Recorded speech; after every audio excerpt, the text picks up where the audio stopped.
할렐루야. 오늘 성경 말씀 역대하 12장 말씀 보겠습니다. 역대하 12장 말씀 보겠습니다.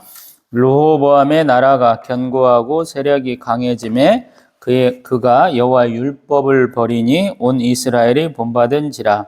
그들이 여호와께 범죄하였으므로 르호보암 왕 제5년에 애굽 왕 시삭이 예루살렘을 치러 올라오니 그에게 병거가 1200대요 마병이 6만 명이며 애굽에서 그와 함께 온 백성 곧 리비아와 숫과 구스 사람이 헤아릴 수 없이 많더라. 시삭이 유다의 견고한 성읍들을 빼앗고 예루살렘에 이르니 그때 유다 방백들이 시삭의 일로 예루살렘에 모였는지라. 선지자 스마야가 르호보암과 방백들에게 나와 이르되 여호와께서 이같이 말씀하시기를 너희가 나를 버렸으므로 나도 너희를 버려 시삭의 손에 넘겼노라 하셨다 한지라. 이에 이스라엘 방백들과 왕이 스스로 겸비하여 이르되 여호와는 의로우시다 하매 여호와께서 그들이 스스로 겸비함을 보신지라. 여호와의 말씀이 스마야에게 임하여 이르시되 그들이 스스로 겸비하였으니 내가 멸하지 아니하고 너희를 조금 구원하여 나의 노를 시삭의 손을 통하여 예루살렘에 쏟지 아니하리라. 그러나 그들이 시삭의 종이 되어 나를 섬기는 것과 세상 나라들을 섬기는 것이 어떠한지 알게 되리라 하셨더라. 애굽 왕 시삭이 올라와서 예루살렘을 치고 여호와의 전 보물과 왕궁의 보물을 모두 빼앗고 솔로몬이 만든 금 방패도 빼앗은지라. 르호보암 왕이 그 대신에 노스로 방패를 만들어 국문을 지키는 경호 책임자들의 손에 맡김에 왕이 여호와의 전에 들어갈 때마다 경호하는 자가 그 방패를 들고 갔다가 경호실로 도로 가져갔더라. 르호보암이 스스로 겸비하였고 유다의 선한 일도 있으므로 여호와께서 노를 돌이키사 다 멸하지 아니하셨더라. 르호보암 왕은 예루살렘에서 스스로 세력을 굳게 하여 다스리니라. 르호보암이 왕위에 오를 때 나이가 41세라. 예루살렘 곧 여호와께서 이스라엘의 모든 지파 중에서 택하여 그의 이름을 두신 성에서 17년 동안 다스리니라. 르호보암의 어머니의 이름은 나아마요 암몬 여인이더라.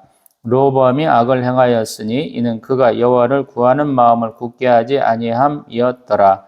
르호보암의 처음부터 끝까지의 행적은 선지자 스마야와 선견자 iddo의 족보책에 기록되지 아니하였느냐. 르호보암과 여로보암 사이에 항상 전쟁이 있으니라.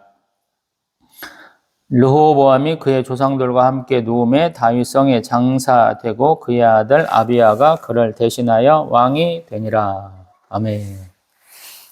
할렐루야. 아멘. 우리 이제 여로보암과 르호보암이 이렇게 남북 이스라엘의 왕이 되면서 갈라진 부분들을 보고 있고요. 또 남유다가 지금 침략받은 얘기를 하고 있죠. 지금 12절에 보면 르호보암의 나라가 견고하고 세력이 강해짐에 그가 여호와의 율법을 버렸다. 온 이스라엘이 본받았다. 이렇게 표현하고 있어요. 참 우습죠. 나라가 이렇게 갈라지면서 국력이 많이 약해졌는데 우리 북이스라엘 지역에 있는 제사장 레위인들이 쫓겨왔죠. 어떤 면에서 보면 남유다 지역에는 이민자들이 많이 늘어난 것이죠. 그리고 또한 그들이 갖고 온 부가 있겠죠. 뭔가 재물도 좀 갖고 와야 되고 가축들을 좀 갖고 와야 되고 이 당시 가장 큰 뭐랄까 자원이다. 이런 재산이다 하는 것은 사람이죠. 사실은 아마 이 당시 아마 인구가 굉장히 적었을 것 같아요. 많아봐야 뭐 장정들 남북 이스라엘 다 합쳐봐야 어떤 때는 200만도 채 안 되는 것 같거든요. 그러면 많은 인구는 아니죠. 그렇기 때문에 나라가 부강해질 수 있다라는 거예요. 그리고 또한 정신이 바짝 들었겠죠. 이렇게 성들만 방어성들만 지은 것이 아니고 뭔가 사람들을 위해서 뭔가 조치들을 취했겠죠. 소위 말해서 요즘 같으면은 전쟁 난민들 생기면 정착촌을 건설하잖아요. 아니면 그들이 머물 수 있는 뭐 피난처를 만들게 마련인데 아마 그런 것들을 통해서 우리가 조금 괜찮아진 것 같아 라고 할 때 사실은 하나님을 저버렸다라는 거예요. 이 부분이 항상 통렬하게 지적이 돼요. 역대하에서는 하나님을 잘 섬겨야지 내 뜻대로 행해서 이제는 내가 뭔가 할 수 있어 라고 착각하고 하나님 없이 내가 해보겠어 라고 하는 순간에 항상 이렇게 사람의 인생의 채찍을 항상 받거든요. 그리고 그것은 공교롭게도 애고방 시삭이다 그래요. 바로 공주를 이렇게 솔로몬 때는 왕비로 맞아들였잖아요. 근데 외교로서 어떤 설린 외교로서 이렇게 방배했는가 모르겠는데 바로 등 돌리는 거죠. 이게 결혼 동맹이나 이런 것들의 문제예요. 힘이 없는 외교는 아무 쓰잘데기 없는 거거든요. 힘이 줄었으니까 자기가 지키지도 못할 부를 가졌으니까 침략을 받는 거죠. 어떤 면에서 보면 특별하게 이스라엘은 하나님이 보호하시고 하나님이 지키시는 곳인데 그걸 지금 인식을 못했기 때문에 이런 일들이 벌어지는 것이죠. 그리고 그들이 두려워하는 거, 병거 1200대, 마병 6만 명, 그리고 수많은 사람이 왔더라라는 거예요. 아직도 이스라엘에게는 병거나 마병이 굉장히 두려운 존재죠. 솔로몬 왕 때도 이걸 자랑하는 걸 보세요. 자기들이 이것들을 자랑하잖아요. 우리가 얼마나 많이 키웠는가 몰라? 뭐 이런 얘기들을 하는 거잖아요. 그 내용을 앞에서 조금 보면, 우리 역대하 1장 14절에 병거가 1400대, 마병이 12,000명. 병거는 더 많았었는데 마병은 적은 거죠. 말이 사실은 키우기가 힘든 거예요. 왜 그러냐면 이 당시 소위 말해서 말을 타면 발을 놓을 등자가 있어야 되잖아요. 이렇게 말을 이렇게 둘러가지고 안장을 채워야 되는데 이런 기술이 없었다 그래요. 스스로의 어떤 힘으로 이렇게 견뎌야 되는 뭐 그런 식이었다고 얘기를 하거든요. 그러니까 힘든 거죠. 마병 자체가 키우기가 힘든 거예요. 특별한 기술이 있어야 돼. 몽골이나 그 앞에 뭐 이렇게 돌궐 이런 나라들이 침략군으로서 이렇게 했던 이유가 뭐냐면 소위 말해서 이동력이 굉장히 높은 거죠. 특별히 이제 몽골 병사 같은 경우는 도망가면서 뒤로 돌아서 싸는 걸 잘하는 거죠. 말도 크지도 않는 거 그거 타고 다니면서 거지 행색으로 막 가서 싸움 붙다가 조금 지나면 도망가거든요. 도망가면서 또 화살 쏘면서 화를 내게 해요. 그냥 도망가는 놈들 놔두고 가려고 그러면 와서 찝쩍거리고 또 가서 정면 승부해갖고 승부를 보려고 그러면 또 도망가고 이게 사실은 몽골이나 돌궐 기병들의 어떤 기본적인 방식이었다 그러거든요. 그렇기 때문에 이 사람들이 강대국들의 정예 기병 부대하고 싸워서 이기고 영토 확장했던 것인데 지금 애국 병사들이 엄청나게 지금 강력한 군대로 왔다라는 거. 이스라엘은 지금 현재 이런 것도 없겠죠. 솔로몬 사후기 때문에 최전성기를 지났기 때문에. 그래서 4절에 보면 유다의 견고한 성읍들을 빼앗고 예루살렘에 이르렀다 그래요. 견고한 성읍들을 빼앗겼다 그래. 우리 한반도에 살았던 우리 조상들은 이런 것들 용납 못하죠. 우리는 산성 개념으로 이렇게 쌓아놨기 때문에 스쳐 지나갈 수는 있겠지만 붙들고 싸우는 것은 굉장히 이 사람들한테 고통인 거죠. 무조건 앞에 있는 성들을 싹 부수고 와야 되니까 쉽지 않은 거죠. 근데 사실 싸움 되게 못하네 그러는데 우리 요세푸스라는 사람이 예수님 부활하시고 승천하신 다음에 우리 갈릴리 지역에서 로마군과 싸울 때 보면은 우리 당태종하고 싸웠던 우리 양만춘 장군 안시성 전투를 우리 떠올릴 만큼 굉장히 극렬하게 저항을 합니다. 또 AD 70년 예루살렘이 망할 때 그 상황들을 얘기하는 거 보면 싸움을 못하는 사람들은 아니에요. 로마의 그 중무장한 병사들, 우리 전신갑주를 다 입고 있는 사람들 앞에 맨몸으로 나가서 싸우는데 쉽게 함락이 되지 않는 모습들이 좀 있거든요. 그래서 이것은 이스라엘 백성들이 싸움도 못한 것도 있지만 외세가 너무 강하다. 또 결국에는 쭉 보면 하나님이 혼내시는 것이다 라고 보는 것이 더 맞는 것 같아요. 우리 5절 선지자 스마야가 그런 말씀을 하죠. 너희가 나를 버렸으므로 나도 너희를 버려 시삭의 손에 넘겼노라. 이게 하나님의 심판의 메시지예요. 그래서 백성들이 스스로 겸비해서 여호와는 의로우시다 라고 하는 거예요. 몸 만만하면 하나님은 선하시고 의로우시다 라고 얘기하잖아요. 이들의 반복적인 찬송 가운데 있는 후렴구 같은 것이고요. 자기들의 고백이 어떤 면에서 보면. 옳으신 분이에요, 하나님은. 하나님은 옳고 나는 틀렸다라는 거예요. 저도 어저께 알바 뛰는 데서 뭘 하다 보니까 제가 했나 싶은데 안 한 것 같기도 하고 기억이 얼떨떨 하더라고요. 벌써 한 주도 더 지난 얘기를 하는 것이라. 근데 저보다 상급자니까, 선배니까, 죄송합니다 라고 결국에는 얘기하거든요. 그리고 밤새워 생각해봐도 뭔지 잘 모르겠어. 사람이니까 그런 것이고요. 하나님 앞에 가면 저 그런 생각 절대 안 합니다. 제가 잘못했습니다. 그래요, 하나님 앞에. 왜냐하면 사람 일은 기억이 잘 안 나잖아요. 근데 하나님 일은 제 의식에 그 내면 안에 있는 기억들이 있는 것 같아요. 그 상황을 이렇게 쫙 보여주세요. 소위 말해서 카메라로 보여주시는 것 같아요. CCTV로 찍은 것처럼 굉장히 현실적이거든요. 그래서 항상 하나님 앞에서 하나님이 너 이렇게 했어? 그러면 죄송합니다. 잘못했습니다. 저는 바로 이실 짓고 하거든요. 여기도 그런 느낌이에요. 너가 잘못한 거야 라고 말씀하시니까 이스라엘 방백들과 왕들이 스스로 겸비하다는 것은 소위 말해서 옷을 찢고 흙을 머리에 뒤집어 쓰고 막 울고 또 안에다가 흰 옷 입고 금식하고 이런 모습이거든요. 겸비하다는 것이.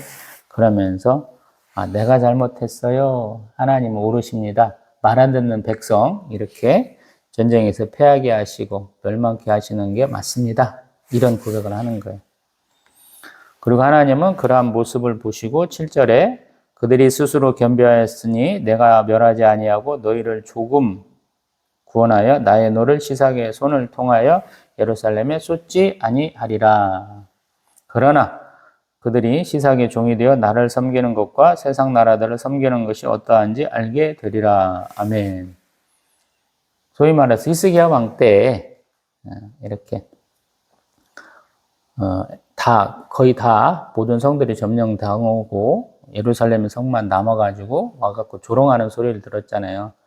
니들 자신의 똥과 오줌을 먹을 놈들아 이렇게 막 또 내가 말 줄 테니까 한번 내놔봐 뭐 이런 식의 하나님 구원하실 걸 하는 거 믿지 말라고 막 선전긍긍하고 비웃고 그러는 것들을 들었던 거가 비슷한 상황이라는 거예요. 지금 예루살렘이 딱 포위 공격당하고 있으니까 답이 없잖아요. 그때 하나님 앞에 겸손한 모습 보였는데 하나님이 구원은 하신다. 근데 다는 아니에요. 조금 구원하여. 그래서 비교할 수 있겠다라고 말씀하시는 것이고, 그래서 9절에 보면 예루살렘을 치고 여호와의 전 보물과 왕궁의 보물을 모두 빼앗고 솔로몬이 만든 금방패도 빼앗았다라고 그래요. 예루살렘 성이 굉장히 군사적으로 점령하기 어렵다 그랬죠. 한쪽이 흰놈의 골짜기, 기드론 골짜기 이렇게 동북쪽이 조금 이렇게 맞닿은 부분이 있어서 그쪽을 통해서 대부분 공략이 이루어지는데 거기가 지금 공략 당한 거예요. 그래서 다 뺏긴 거죠. 그리고 여태껏 그들의 자랑이었던 그 금방패까지 다 뺏긴 거예요. 그래서 10절 르호보암 왕이 놋방패 만들어가지고 여호와의 전에 들어갈 때마다 그 방패 들고 갔다가 다시 갖다 놓게 했다라는 거예요. 이 금방패가 권위의 상징이기도 하고 또 소위 말해서 경호 목적이죠. 예전에는 그 권위의 상징이었는데 지금은 전쟁에 패하면 누군가 책임을 져야 될 거 아니에요. 그러면 부하에서 죽는 사람들 이제 계속 많이 나오거든요. 그런 소위 말해서 신변보호를 위해서 경호를 위해서 쓰이는 것이다라고 얘기하는 것 같아요. 그리고 12절 르호보암의 평가가 스스로 겸비하였다. 유다의 선한 일도 있었다. 그래서 하나님께서 노를 돌이키사 다 멸하지 아니하셨다라는 거예요. 쉽게 말하면 있는 보물 다 뺏겼고 아마 땅도 뺏겼을 것 같아. 우리가 전쟁 나면 땅도 이렇게 자기 땅처럼 가져가잖아요. 그거랑 똑같은 상황이 되었을 것 같아. 그러면서 13절 이하로 얘기하죠. 예루살렘에서 스스로 세력을 굳게 하여 다스렸다. 왕위에 오를 때 나이가 41세였고 17년간 예루살렘에서 다스렸다 그러는데 예루살렘은 곧 여호와께서 이스라엘의 모든 지파에서 택하여 그의 이름을 두신 성에서 17년간 다스렸다 그러잖아요. 우리는 이스라엘 국토를 다 다스린 것처럼 남유다 국토를 다 다스린 것처럼 생각하고 있지만 예루살렘에서 다스렸다라고 얘기하잖아요.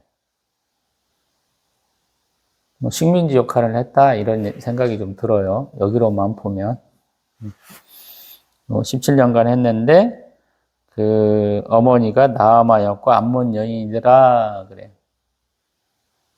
이것은 지난 시간에도 한번 말씀드려본 것 같은데 솔로몬이 우리 바로 공주의 소생으로 왕위를 삶았더라면 이런 일이 안 일어날 수 있겠다 이런 생각도 들고요.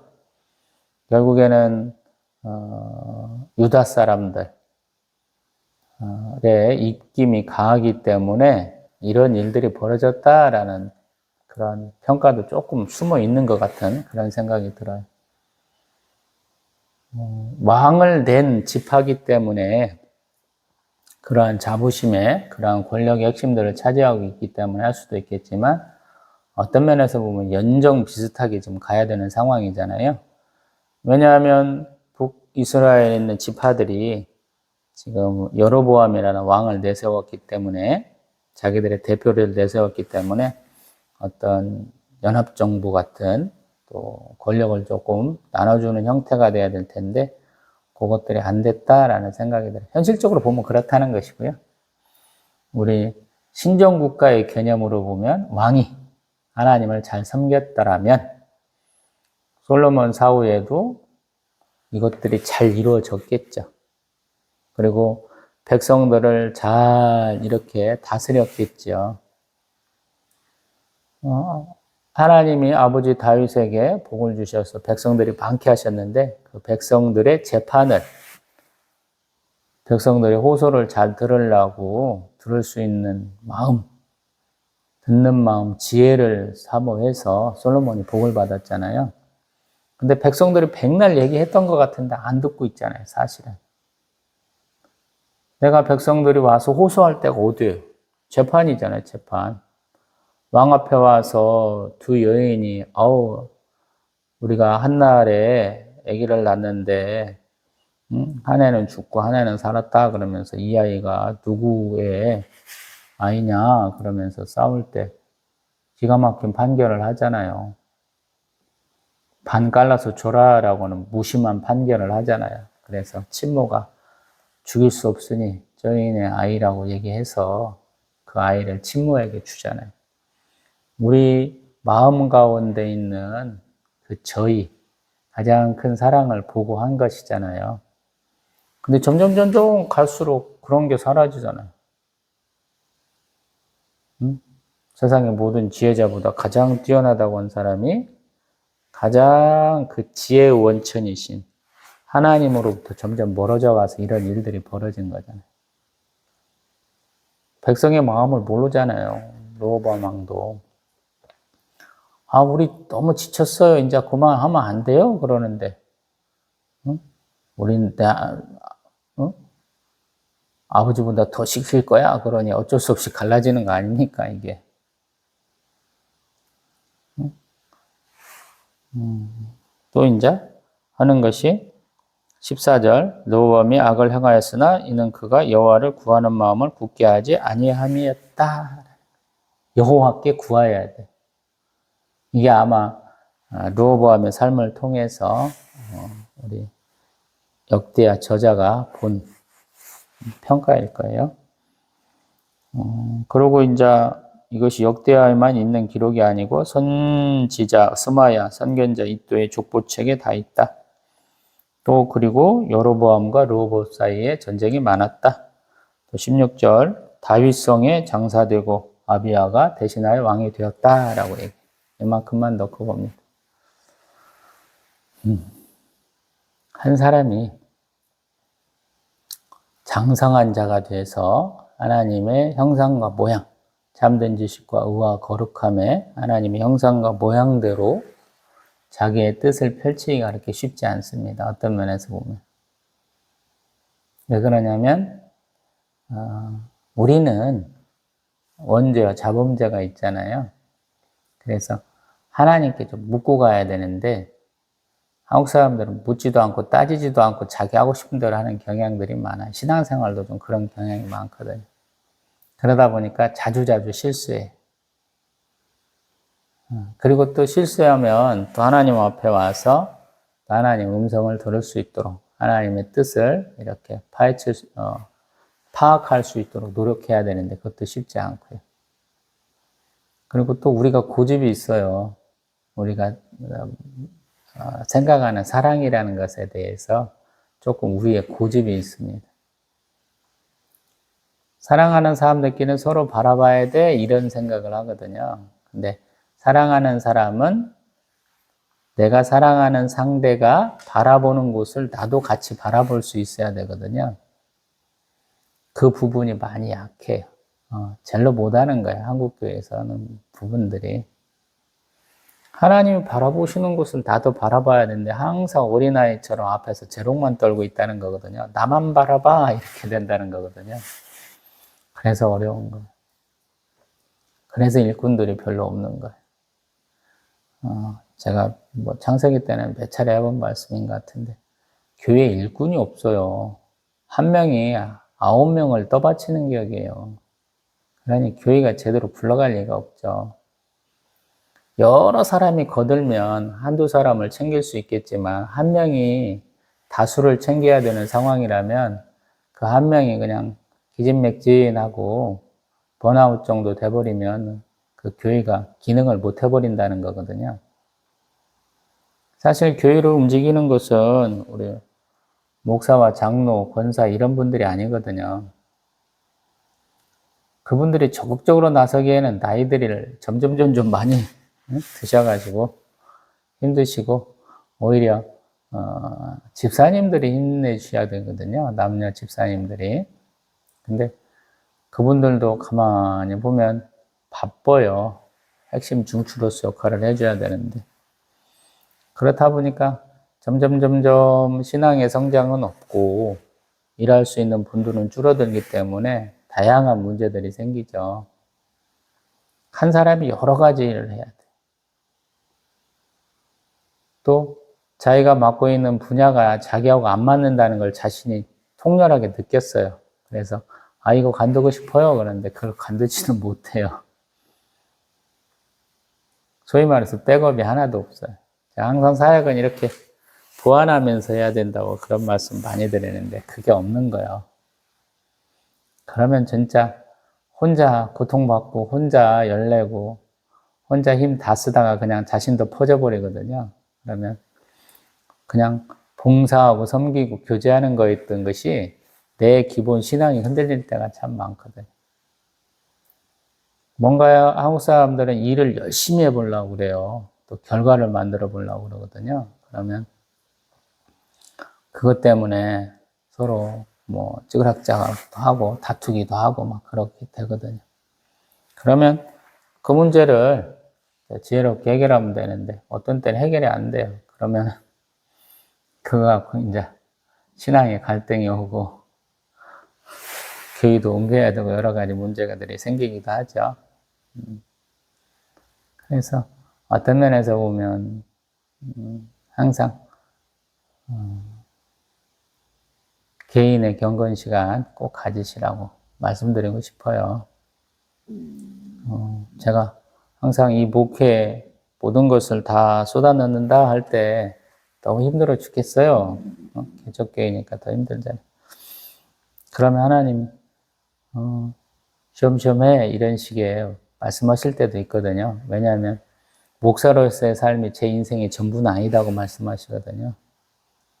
또 다른 일이 있다라고 말씀하시거든요. 뭐 어떤 분은 오해하실 수도 있는데 저에게는 많은 역할이 주어져 있잖아요.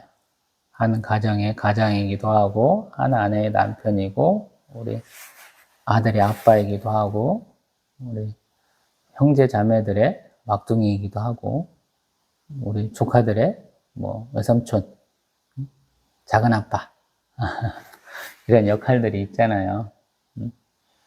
또 사회적으로 보면 어떤 직장에서의 제 직위도 있고 또 어떤 단체에서 제가 맡고 있는 일도 있고 그런 다양한 활동을 하는 것이 저예요. 다른 분들도 마찬가지잖아요. 직장생활, 사회생활, 뭐 우리 신앙생활 다양한 것들을 해야 되잖아요. 그것들이 좀 이렇게 중심을 좀 잘 잡고 있어야 돼요. 내가 하나님의 자녀, 하나님의 백성, 하나님의 종된 사람이다라고는 그 중심을 잘 잡고 가야 되는 것이거든요. 그래서 그것들을 좀 여유 있게 좀 분배해서 해야 되거든요. 근데 어느 순간부터 하나님 앞에 충성한다고 그러는데 그 하나님 앞에 충성이 아니고 교회라고 하는 하나의 유기체를 운영하는 데 필요한 역할에 신앙생활인 것처럼 얘기를 하더라고요. 물론 성도들의 교제가 교회에서 봉사하고 교회에서 활동하는 게 중요하죠. 근데 그것만 가지고 맨날 목사님들 일해야 일꾼 만든다고 각종 행사를 연중 돌리면서 수많은 사람들 나오라 그러는데 그런 시대는 좀 가지 않았나 싶기도 해요. 맞는가는 모르겠어요. 그걸 통해서 수많은 분들이 신앙에 성장했거든요.